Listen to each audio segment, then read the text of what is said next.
In a world where flying should be routine, one family's vacation turns into an unexpected battle for justice. Marcus Jackson, respected father, loving husband, secret federal agent. When the Whitman family targets them with racist harassment at 35,000 feet, they have no idea who they're messing with. This is unacceptable. Do you know who I am?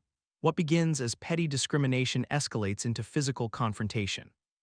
But when Marcus reveals his true identity, the Whitmans' carefully orchestrated scam begins to unravel. Federal Air Marshal Jackson, identification code Alpha Sierra 937, one flight, one family, one chance to expose a nationwide conspiracy targeting minorities across America. When hate takes flight, justice follows. Racist airline passengers harass black family mid-flight, terrified when dad activates secret Sky Marshal override protocol. Would you have the courage to stand up against discrimination like Marcus did? Like and comment below with what you would have done in his situation. Marcus Jackson adjusted his seatbelt and glanced across the aisle at his wife Tanya, who was helping their 7-year-old daughter Zoe with her tablet. Their 10-year-old son Malik sat by the window, eyes wide with excitement as he watched the ground crew prepare the aircraft for departure. First vacation in 3 years, Marcus said with a smile. No work calls, no emergency drills, just family time. Tanya squeezed his hand. You deserve it, we all do. Flight 237 to San Diego was nearly full as the last passengers boarded. Marcus had spent 15 years in Air Force intelligence before transitioning to the Federal Air Marshal Service 5 years ago. His current assignment involved a classified operation tracking patterns of harassment on commercial flights, but today he was off duty, just a father taking his family to California. Daddy, how long until we get there? Zoe asked, her braided hair adorned with colorful beads that clicked together when she moved. About 5 hours, sweetie, Marcus replied. We'll be there before dinner. The boarding process continued smoothly until a commotion erupted at the front of the plane. A family of 5, the Whitmans, were loudly complaining about their seating arrangements. This is unacceptable, boomed Gerald Whitman, a red-faced man in his 50s wearing an expensive polo shirt. We specifically requested the first-class section. Do you know who I am? The flight attendant, a young woman named Sarah according to her name tag, maintained her professional demeanor. I apologize, sir, but first class is fully booked. We've seated your family together in premium economy, which is the best we could do. Best you could do? That's not good enough, snapped Bethany Whitman, Gerald's wife. My husband plays golf with your CEO. Their 3 adult children, Todd, Kyle, and Heather, all in their 20s, stood behind their parents with matching expressions of entitlement.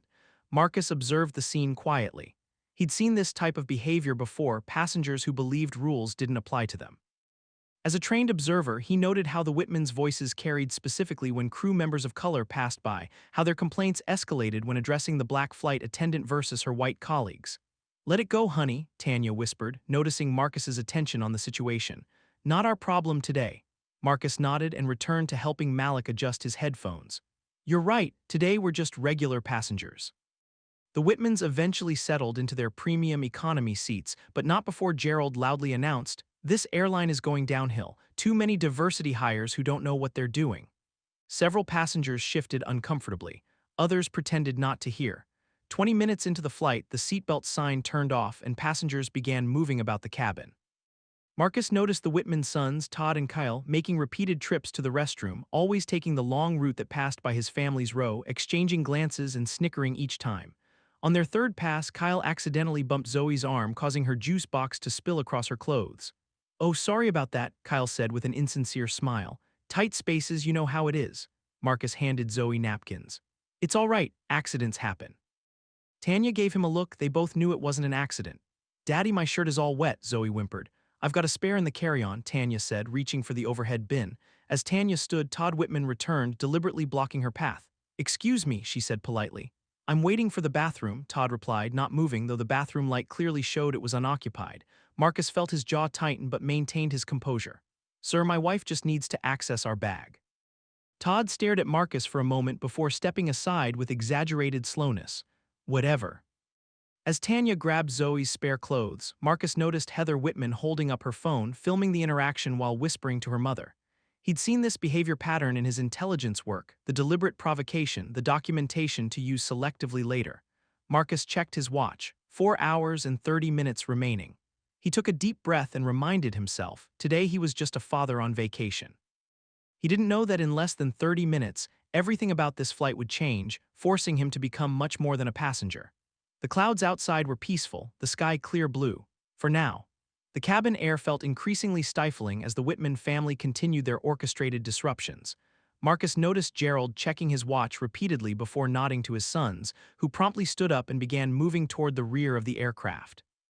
"I'm going to use the restroom," Marcus told Tanya, squeezing past her into the aisle. His instincts honed through years of surveillance operations were signaling trouble. In the narrow corridor near the rear galley, Marcus overheard the Whitman brothers speaking in hushed tones. "Dad says we need more footage for the lawsuit," Todd muttered, adjusting his phone settings. "Get them angry, make sure you capture any reaction." "What about the Air Marshal program? Aren't they on some flights?" Kyle asked. Todd scoffed. "Please, they're never on vacation routes. Besides, Dad's lawyer already has the template-ready racial intimidation by airline staff. Gets a settlement every time." Marcus slipped into the restroom, processing what he'd heard. The Whitmans weren't just entitled passengers, they were running a calculated scam, deliberately provoking minority passengers and staff to create lawsuit opportunities. When Marcus returned to his seat, he found Tanya looking worried. "Something's happening," she whispered. "That woman Bethany complained to the flight attendants that our kids were being disruptive." Sarah came by to check, realized it wasn't true, and apologized. Marcus glanced toward the Whitmans. Gerald was filming the exchange between Bethany and another flight attendant, carefully framing the shot to exclude his wife's aggressive gestures. "Ladies and gentlemen, we're expecting some turbulence ahead," the captain announced. "Please return to your seats and fasten your seatbelts." Just as passengers settled, Heather Whitman shrieked dramatically, pointing at Malik. "He threw something at me. Did you see that? He attacked me." Malik looked up from his book, confusion and fear crossing his face. "I didn't do anything, Dad." Several passengers turned to stare. Gerald immediately stood up. "That boy assaulted my daughter. I want him removed immediately." Marcus kept his voice level. "My son has been sitting here reading. He hasn't moved." "Are you calling my daughter a liar?" Gerald demanded loudly, positioning his phone to record. Sarah approached quickly. "Sir, please take your seat. The seatbelt sign is on." Gerald ignored her, focusing his camera on Marcus. "I'm documenting this for my lawsuit. Your airline allows children to assault other passengers." Two more flight attendants arrived. One, a middle-aged white man named Robert, seemed to immediately defer to Gerald. "Sir, what seems to be the problem?" "That family is causing trouble," Gerald said, gesturing dismissively toward the Jacksons. "I want them moved away from us. My children don't feel safe." Robert turned to Marcus. "Sir, perhaps you could." "No," Marcus replied firmly. "My family hasn't done anything wrong. We're not moving." Tanya placed a protective arm around Malik, who was fighting back tears. "This is ridiculous. My son is 10 years old and was reading his book." By now, the confrontation had captured the attention of everyone in the surrounding rows. The Whitman sons began circulating, filming passengers' reactions while Bethany loudly complained about feeling threatened. Marcus noticed several passengers looking uncomfortable, but no one intervened. He recognized the technique: create a spectacle, isolate the target, make bystanders reluctant to get involved. "I've been on dozens of flights with this airline," Gerald announced loudly. "Never had issues until you started hiring certain types of people." He glared at the black flight attendant. Sarah maintained her professionalism. "Sir, please return to your seat immediately." "Or what?" Gerald challenged. "You'll have me arrested. I'm a platinum member. I know people who can end your career with one phone call." Robert stepped between them. "Let's all calm down. Perhaps we can move either family to available seats elsewhere." "There's nothing to calm down about," Marcus stated clearly. "My family was sitting quietly. We were targeted and falsely accused." Todd Whitman suddenly pushed forward. "Did you just threaten my father? Everyone heard that threat." "I made no threat," Marcus replied evenly. "He's becoming aggressive," Kyle added, camera aimed directly at Marcus's face. "We don't feel safe." Robert looked uncertain. "Sir, in the interest of maintaining peace on the flight." "This isn't about peace," Marcus interrupted. "This is about a family deliberately creating a situation for what appears to be a fraudulent lawsuit." Gerald's face reddened. "How dare you accuse me?" "Daddy," Zoe whimpered, "why are those people being mean to us?" The raw fear in his daughter's voice struck Marcus deeply. He'd promised them a peaceful vacation, and now they were being terrorized at 35,000 feet with nowhere to escape. Robert spoke into his radio. "Captain, we have a situation in the main cabin." "What situation?" Marcus asked calmly. "A disturbance," Robert replied, avoiding eye contact. "Created by whom?" Marcus pressed. The overhead speaker crackled. "This is your captain speaking. Due to an onboard situation, we're considering diverting to Denver for an unscheduled landing. All passengers, please remain in your seats." A collective groan rose from the cabin. The Whitmans exchanged satisfied glances. Marcus looked at his family, Tanya's tense expression, Malik's tears, Zoe's confusion, and made a decision. This was no longer a vacation day. This was now an operation, and the Jackson family was under his protection. "Robert," Marcus said quietly, "before you take any further action, I need to speak with the captain, immediately." The tension in the aircraft cabin was escalating rapidly. Flight attendant Robert's hand hovered over his communication device as Marcus leaned in closer. "I need to speak with the captain now," Marcus repeated, his voice low but authoritative. Robert hesitated.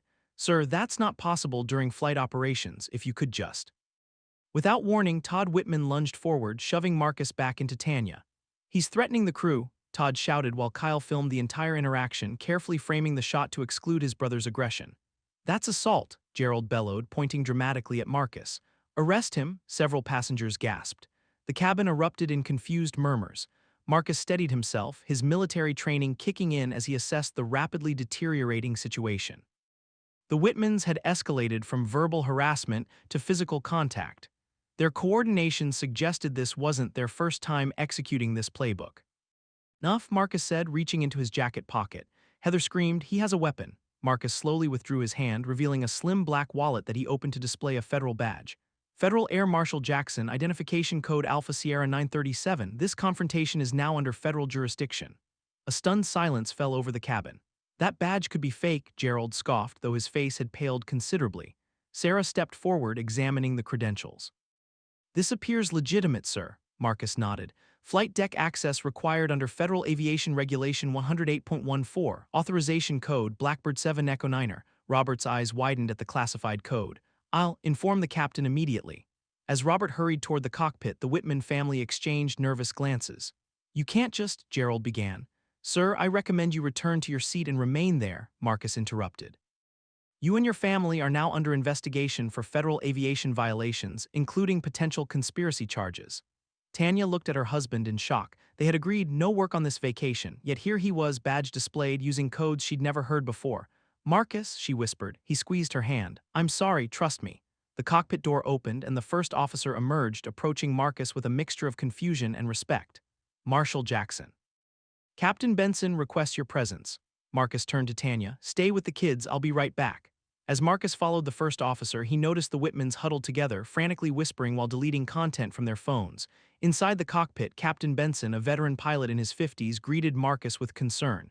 "Marshal, my crew reports a significant disturbance. Are we dealing with a security threat?" "Not of the conventional type, Captain," Marcus explained. "But we do have a situation that requires immediate federal intervention." He detailed the Whitmans' behavior pattern, their apparent lawsuit scheme, and the escalation to physical confrontation. "What are you suggesting?" the captain asked. Marcus took a deep breath. "I'm invoking Protocol 7 Delta." The first officer exchanged a shocked look with the captain. "That's only for extreme situations. It requires authorization from—" "I have the authorization," Marcus interrupted, inputting a complex code into the secure tablet the captain handed him. The screen flashed green with confirmation, displaying Marcus's security clearance level far higher than a typical air marshal's. "You're not just an air marshal," Captain Benson realized. "My cover assignment for the past 5 years," Marcus confirmed. "My actual position is Deputy Director of Aviation Intelligence Operations, Counterterrorism Division." What the Whitmans don't realize is they've disrupted an ongoing federal investigation into organized harassment rings targeting airlines for lawsuit settlements. The captain studied the authorization screen. "Protocol 7 Delta approved. What do you need from us?" "Maintain our current flight path, no diversion," Marcus instructed. "I need cabin-wide announcement authority and permission to access the secure communications system." "Granted," the captain replied. "The aircraft is under your command until you release control." Marcus nodded gratefully. "Thank you, Captain. One more thing, I need to access the onboard surveillance system." "That system is only for—" "It's been recording since takeoff," Marcus stated. "Standard procedure on all flights in the Federal Watch program. The Whitmans picked the wrong flight to run their scam." Back in the main cabin, the atmosphere had shifted. Flight attendants were quietly informing passengers near the Whitmans to relocate to other seats.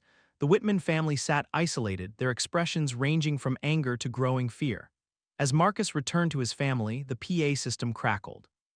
"Ladies and gentlemen, this is Captain Benson. Federal authorities have assumed operational control of this aircraft under Protocol 7 Delta. Please follow all instructions from Air Marshal Jackson. We will be continuing to our destination as planned." The Whitmans' faces drained of color as Marcus approached them, now flanked by 2 flight attendants who had clearly been briefed on the situation. "Gerald Whitman," Marcus said formally, "you and your family are being detained under federal aviation security protocols.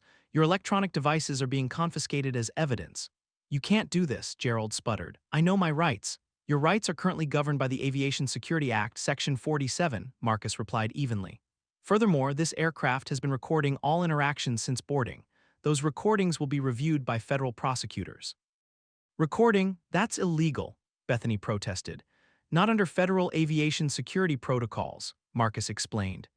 Especially not when the flight was pre-designated for surveillance due to an ongoing investigation into serial harassment patterns matching your family's behavior on 14 previous flights across 3 airlines. The blood drained from Gerald's face. You've been watching us, not specifically you, Marcus clarified, but individuals exploiting airlines through manufactured confrontations. Your names appeared in our database after your 3rd successful lawsuit. In the surrounding rows, passengers who had witnessed the Whitmans' behavior were now watching with undisguised satisfaction as the tables turned dramatically. Todd attempted to delete something on his phone, but Marcus nodded to a flight attendant who promptly confiscated the device. All your electronic devices will be forensically examined, Marcus informed them, including deleted content and cloud backups. Kyle Whitman, the youngest son, suddenly looked ill. Dad, they can't see those private group chats, right? The ones where we planned. Shut up, Gerald hissed, but the damage was done. Marcus returned to his family, sitting beside Tanya, who was staring at him in amazement. You never told me about Protocol 7 Delta, she whispered. Classified, he replied softly. I'm sorry I had to break my promise about work. Zoe looked up at her father with wide eyes. Daddy, are you a superhero? Marcus smiled, tucking a strand of hair behind her ear. No, sweetie, just a dad who knows how to do his job. As the plane continued toward San Diego, the Whitman family sat in stunned silence, their planned victimization scheme completely dismantled. What they didn't yet realize was that this was only the beginning of their problems. The real consequences awaited them on the ground. The aircraft cruised at 35,000 feet as Marcus initiated the next phase of Protocol 7 Delta. A secure communication terminal had been set up in the crew rest area, away from passenger view. Marcus logged into the encrypted federal database while flight attendants maintained a perimeter around the Whitman family. System access granted. Welcome, Deputy Director Jackson, flashed the screen. Marcus entered a series of commands, pulling up the Whitman's complete file. What he found confirmed his suspicions, but revealed a much larger operation than he'd anticipated. The Whitmans weren't just running a simple lawsuit scam. They were part of a coordinated network targeting airlines with fraudulent discrimination claims. Their banking records showed transfers from multiple shell companies linked to a high-profile law firm specializing in airline settlements. Sir, said Sarah, approaching with a tablet. The cabin surveillance footage is ready for review. Marcus nodded. Thank you. Please ensure all passengers have been served refreshments. I want to minimize disruption for everyone except the Whitmans. On the tablet, Marcus reviewed footage from throughout the cabin. The overhead cameras had captured every moment, Kyle deliberately spilling Zoe's drink, Todd blocking Tanya, and most damning, Gerald instructing his children via written notes passed between them, outlining exactly how to provoke the Jackson family. Marcus returned to the main cabin where Tanya waited with the children. He knelt beside Malik's seat. You doing okay, buddy? He asked softly. Malik nodded. Are those people going to jail? That's not up to me, Marcus explained, but they will face consequences for their actions. Captain Benson's voice came through Marcus's secure earpiece. Deputy Director, we have communication from headquarters. They're patching through Director Collins. I need to take this, Marcus told Tanya. I'll be right back. In the secure communication area, Marcus accepted the incoming transmission. Director Collins, a stern woman in her 60s, appeared on screen. Jackson, explain why you've invoked 7 Delta on a civilian flight. Marcus detailed the situation concisely, emphasizing the physical escalation and connection to the ongoing investigation. Director Collins frowned. The Whitman operation wasn't scheduled for interdiction until next month. They forced my hand, Director. They physically assaulted me in front of my family. Your family? Collins's expression changed. You were traveling as a civilian. Yes, ma'am, vacation with my wife and children. Collins nodded slowly. That changes things. They targeted an off-duty federal officer and his family without provocation. That adds multiple charges. She typed something off screen. I'm authorizing full operational support. San Diego field office will have a team waiting when you land. We're also pulling financial records on all Whitman family accounts. There's more, Marcus added. Initial database search shows they're connected to Barton Claims LLC, the firm we've been investigating for orchestrating discriminatory incident claims. Collins's eyebrows rose. That's the missing link we've been searching for. This could break open the entire operation. She paused. But Marcus, your family shouldn't have to witness all this. I'm sorry your vacation was compromised. Thank you, Director. As Marcus ended the communication, he heard a commotion from the main cabin. He rushed back to find Gerald Whitman standing in the aisle, face flushed with anger, shouting at Robert. "I demand to speak to whoever's in charge. This is illegal detention." Marcus approached calmly. "Mr. Whitman, return to your seat immediately." "You can't do this," Gerald sputtered. "My brother-in-law is a congressman. Do you know who you're dealing with?" "Yes, I do," Marcus replied evenly. Gerald Whitman, age 54, former insurance adjuster, currently unemployed despite claiming to be a business executive on social media. 3 prior arrests for disorderly conduct, all charges mysteriously dropped. Participant in 17 airline-related lawsuits in the past 3 years, settlements totaling $2.4 million, connected to Barton Claims LLC through shell company transactions. Gerald's face went ashen. "How could you possibly?" "Federal database access, Mr. Whitman. Everything about you is available to me right now, including your current financial troubles and the foreclosure notice on your Scottsdale property." The surrounding passengers watched in fascination as Gerald's confident facade crumbled. Several had their phones out, recording the confrontation. "Those are private records," Gerald stammered. "Not under Protocol 7 Delta," Marcus explained. "Now return to your seat or face restraint for interfering with federal operations." Gerald slunk back to his seat where Bethany grabbed his arm, whispering furiously. Marcus returned to his family. Zoe had fallen asleep against Tanya's shoulder, the stress of the situation having exhausted her. Malik was watching everything with wide eyes. "Dad," he whispered, "some passengers are recording this." Marcus nodded. "I know, it's allowed. It's going to be all over social media, isn't it?" Tanya asked quietly. "Probably," Marcus admitted. "The Whitmans wanted attention, now they'll get it, just not the kind they planned." The captain's voice came over the PA system. "Ladies and gentlemen, we're beginning our initial descent into San Diego. Please return to your seats and fasten your seatbelts." As the aircraft began its descent, Marcus received another secure message on his tablet. The San Diego field office had expanded their response team. The Whitmans wouldn't just be facing airline harassment charges. Federal prosecutors had connected them to 3 other scam operations across the country.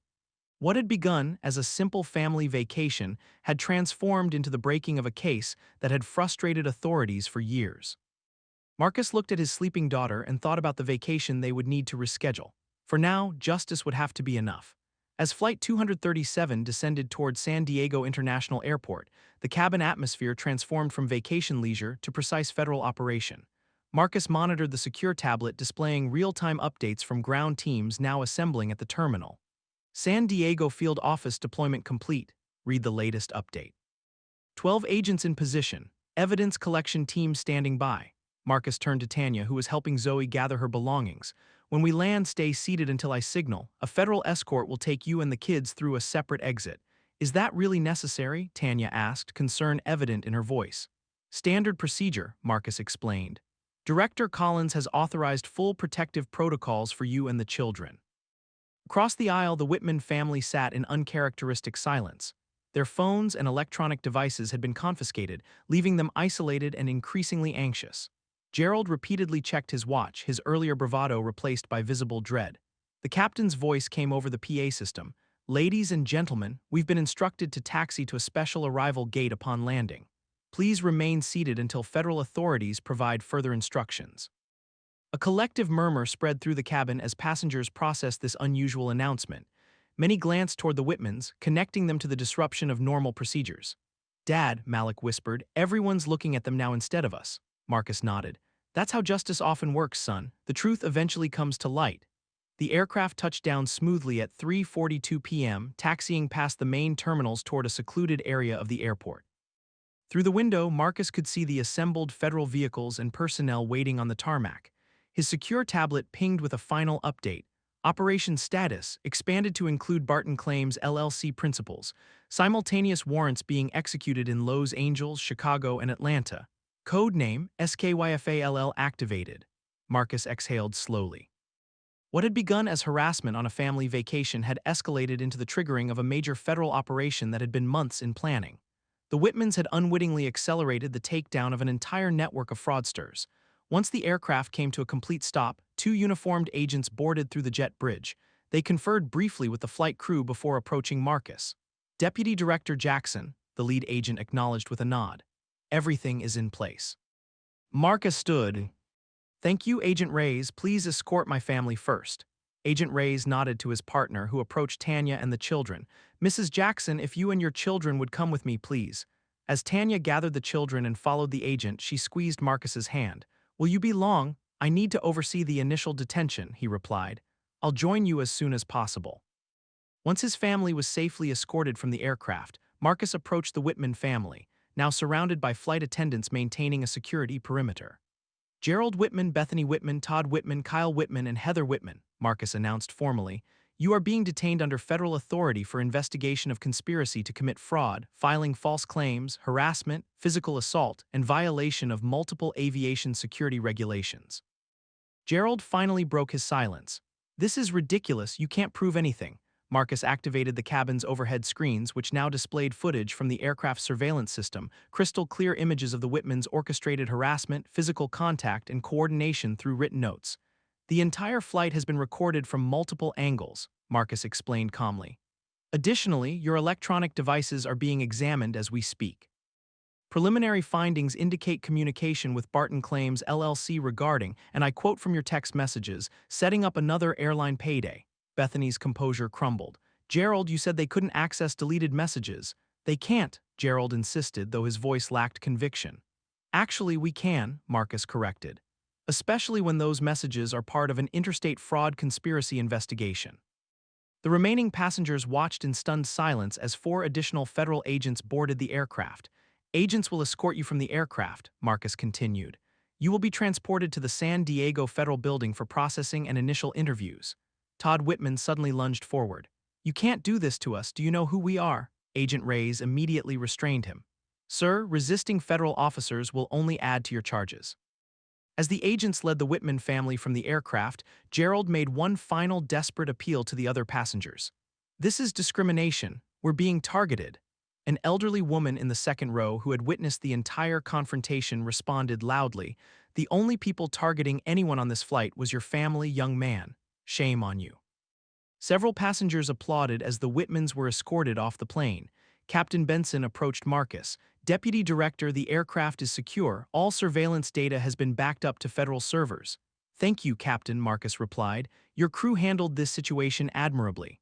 "What happens to the other passengers?" "They'll deplane normally after the Whitmans are secured," Marcus explained. "Each will receive a brief statement explaining the situation and contact information if they wish to provide additional testimony." As the last of the Whitman family disappeared through the jet bridge, Marcus gathered his family's belongings. What should have been the start of a relaxing vacation had transformed into something entirely different, a pivotal moment in a major federal investigation. His secure tablet pinged with a message from Director Collins. "Jackson, initial search of Whitman devices reveals connections to 8 additional fraudulent claim operations. The Attorney General has been briefed. Press conference scheduled for tomorrow morning. Your presence requested." Marcus sighed. Their carefully planned beach vacation would need to wait.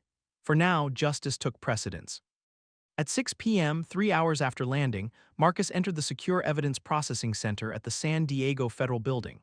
Rows of technicians in white lab coats meticulously examined the Whitmans' electronic devices, documenting a digital trail of fraud that spanned years. Lead forensic analyst Dr. Maya Chen approached, tablet in hand. "Deputy Director Jackson, preliminary analysis complete on priority devices. You're going to want to see this." Dr. Chen led Marcus to a central workstation displaying multiple monitors. "We've recovered over 5,000 deleted messages across the family's devices. The pattern is consistent. They specifically target airlines with recent diversity initiatives or minority leadership." She pulled up a spreadsheet. "Their operation is sophisticated. Each family member has assigned roles." Dr. Chen clicked through screenshots of recovered documents. "Gerald selects targets based on research from Barton Claims LLC. Bethany initiates verbal confrontations with airline staff. Todd and Kyle escalate physical interactions while maintaining plausible deniability. Heather documents everything, selectively editing footage for legal proceedings." Marcus leaned closer to the screen. "Show me their financial trails." Dr. Chen pulled up a complex network diagram. "They've received payments through shell companies across 3 states. Total earnings, approximately $3.7 million over 4 years. Any connection to political organizations?" "Yes, sir." Dr. Chen displayed another document. "We found transfers to several anti-diversity lobbying groups disguised as charitable donations." Marcus nodded grimly. "And Barton Claims." "That's where it gets interesting." Dr. Chen displayed a message thread between Gerald and someone identified as JB. James Barton, founder of Barton Claims LLC, explicitly instructed the Whitmans to target families that match your demographic profile. Your family wasn't randomly harassed, you were specifically selected. The revelation struck Marcus with unexpected force. His family hadn't just encountered random racists, they had been deliberately targeted based on criteria established by a larger organization. We found a database, Dr. Chen continued, opening a file. They track minority professionals who travel frequently, especially those with children. Families are ranked by lawsuit potential, essentially how respectable and non-confrontational they appear. Marcus scanned the list, finding his own family's entry. Jackson family, military background, 2 well-behaved children, professional appearance, non-confrontational responses observed, high settlement potential. The clinical assessment of his family as targets made Marcus's jaw tight. How many families on this list? Over 300, Dr. Chen replied, each categorized by race, occupation, and observed behavior patterns. Agent Reyes entered the evidence room. Sir, the Whitmans are separated and ready for initial interviews. Gerald is demanding a lawyer, but the others seem willing to talk, especially after being shown portions of the recovered data. Marcus nodded. Start with Kyle, he's the youngest and most likely to cooperate when confronted with evidence. Marcus proceeded to the observation room adjacent to the interview suite. Through one-way glass, he watched Agent Reyes enter with a folder of printed evidence. Kyle Whitman, looking significantly younger without his arrogant facade, nervously fidgeted with his water bottle. Mr. Whitman, Agent Reyes began, we've recovered extensive digital evidence documenting your family's fraudulent activities. Your cooperation now could significantly impact how charges are filed against you personally. Kyle glanced at the door. My father said not to say anything. Your father is currently facing 18 federal charges, Agent Reyes replied calmly. His advice may not be in your best interest. Kyle slumped in his chair. It wasn't supposed to be like this. It started small, just complaints for vouchers and upgrades. Then Barton Claims approached Dad with a lawsuit strategy. Tell me about Barton Claims, Agent Reyes prompted. They find the targets, provide the legal framework, take 30% of settlements, Kyle explained, words tumbling out. Dad said it was just business, making companies pay for their woke policies. In today's flight, why target the Jackson family? Kyle looked down. They matched the profile, professional black family, well-dressed kids, non-confrontational demeanor based on their travel history. Perfect targets for Kyle stopped abruptly, realizing what he was admitting. Marcus had heard enough. He exited the observation room and found Director Collins waiting in the hallway. You heard, he asked. She nodded grimly. Every word. The Attorney General has authorized expanding SKYFALL to include all Barton Claims operations nationwide. Warrants are being executed as we speak. And my family, they're at the hotel with protection, Collins assured him. Marcus, I need you at tomorrow's press conference. This case has implications beyond what we initially understood. Marcus checked his watch, 7:30 p.m. His children would be wondering where he was. I'll be there, he promised. But tonight belongs to my family. As Marcus left the federal building, his secure phone buzzed with alerts of Barton Claims offices being raided across the country. What had begun with harassment on a family vacation had exposed a nationwide conspiracy targeting minority travelers. Tomorrow would bring press conferences and formal charges. But tonight, Marcus needed to be with Tanya, Malik, and Zoe, no longer as Deputy Director Jackson, but simply as the father who had promised them a vacation and would make good on that promise, even if delayed. The press conference room at the San Diego Federal Building buzzed with activity at 10 a.m. the following morning. Cameras from every major news network were positioned to capture what the Attorney General had described as one of the most significant civil rights fraud cases of the decade. Marcus stood backstage, reviewing his notes while technicians adjusted his microphone. Tanya and the children waited in a private room, watching the proceedings on a secure feed. Director Collins approached. Ready? As I'll ever be, Marcus replied. How are the numbers looking? Final tally came in this morning, Collins said, handing him an updated tablet. 17 coordinated harassment groups across 12 states, over 400 targeted families, approximately $27 million in fraudulent settlements, and Barton Claims was just the tip of the iceberg. The Attorney General took the podium first, outlining the broad strokes of Operation SKYFALL before introducing Marcus as the federal officer whose family vacation inadvertently broke open one of the largest organized discrimination schemes in recent history. As Marcus approached the microphone, camera flashes illuminated the room. Good morning. I'm Deputy Director Marcus Jackson of the Aviation Intelligence Operations Division. What I'm about to share began as a simple family vacation and evolved into the exposure of a nationwide network of organized discrimination. Marcus detailed the Whitmans' actions on the flight and the subsequent investigation, careful to present only verified facts rather than emotional commentary. The evidence reveals a disturbing pattern. Criminal enterprises have been systematically targeting minority travelers, manufacturing confrontations, and exploiting civil rights protections for financial gain. These operations specifically selected victims based on their perceived professionalism and non-confrontational demeanor, essentially targeting those most likely to be believed by authorities and juries. A reporter raised her hand. Director Jackson, would this scheme have been uncovered if you hadn't been on that flight? Eventually, yes, Marcus answered honestly. Operation SKYFALL was already in progress. However, the Whitmans' actions accelerated our timeline and provided direct evidence that might have taken months to gather otherwise.